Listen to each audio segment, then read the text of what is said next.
Information treasury کے معزز ناظرین کرام السلام علیکم۔ ناظرین کرام، توتن خامون، جس کو توتن خامن کے نام سے بھی جانا جاتا ہے، 18واں اور آخری فرعون بادشاہ تھا جو کہ آج سے 3300 سال قبل مصر پر حکمران تھا۔ توتن خامن کا مقبرہ سن 1925 میں دریافت ہوا تھا، جس میں سینکڑوں قدیم اشیاء برآمد ہوئی تھیں جن پر مسلسل تحقیق جاری ہے۔ ویڈیو میں مزید آگے بڑھنے سے پہلے ویڈیو کو لائک اور چینل کو ضرور سبسکرائب کر دیں۔ ناظرین، ان برآمد ہونے والی اشیاء میں ایک شاہی خنجر بھی شامل ہے جس کے سونے سے بنے دستے میں موتی جڑے ہوئے ہیں۔ اس کا پھل لوہے کا ہے جس پر سیاہی مائل نشانات پڑ چکے ہیں۔ اس خنجر پر جاپان اور مصر کے ماہرین نے مشترکہ تحقیق کی۔ یہ نئی تحقیق میٹرائٹس اینڈ پلانٹری سائنس کے تازہ ترین شمارے میں آن لائن پبلش ہوئی ہے، جس میں بتایا گیا ہے کہ اس خنجر کو تقریباً 950 ڈگری سینٹی گریڈ پر ڈھالا گیا تھا۔ اس کے ساتھ ہی یہ حیران کن انکشاف بھی ہوا ہے کہ اس میں معمولی مقدار والے مادے ٹریس مٹیریلز ٹھیک اسی ترتیب میں ہیں کہ جیسے فولادی شہاب ثاقب میں ہوتی ہے۔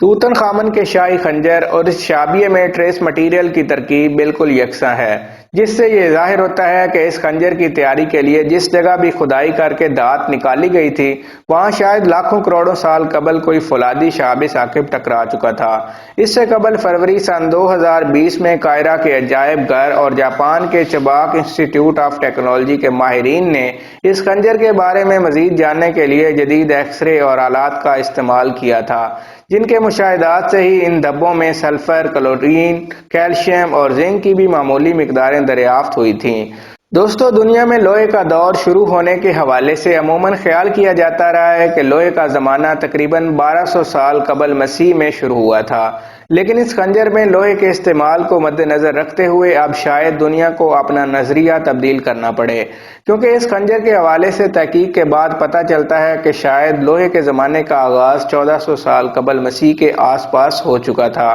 جبکہ اس سے پہلے سن 2016 میں اس خنجر کے پھل پر لگے دھبوں میں نکل اور کبال دھاتوں کی معمولی مقدار بھی دریافت ہو چکی تھی۔ تاریخ کے مطالعے سے پتہ چلتا ہے کہ فرعون کے زمانے میں فولاد سازی کو بہت خاص ہنر سمجھا جاتا تھا اور لوہے یا فولاد سے بنے خنجروں اور تلواروں کو شاہی طائف کا درجہ حاصل تھا۔ ناظرین، اس خنجر کے بارے میں تاریخی ریکارڈ سے بھی یہ ثابت ہو چکا ہے کہ یہ خنجر اصل میں شادی کا تحفہ تھا جو کہ توتن خامن کے دادا ایمن ہوتت سوئم کو سلطنت میتانی کے بادشاہ نے دیا تھا، جو کہ نسل در نسل ہوتا ہوا توتن خامن تک پہنچا تھا۔ تو دوستو، یہ تھی ہماری آج کی مختصر سی ویڈیو۔ اگر ویڈیو پسند آئے تو ویڈیو کو لائک کر دیں اور چینل کو ضرور سبسکرائب کر دیں اور بیل آئیکن کو بھی پریس کریں تاکہ آنے والی ہر نئی ویڈیو کا نوٹیفیکیشن آپ تک بر وقت موصول ہوتا رہے۔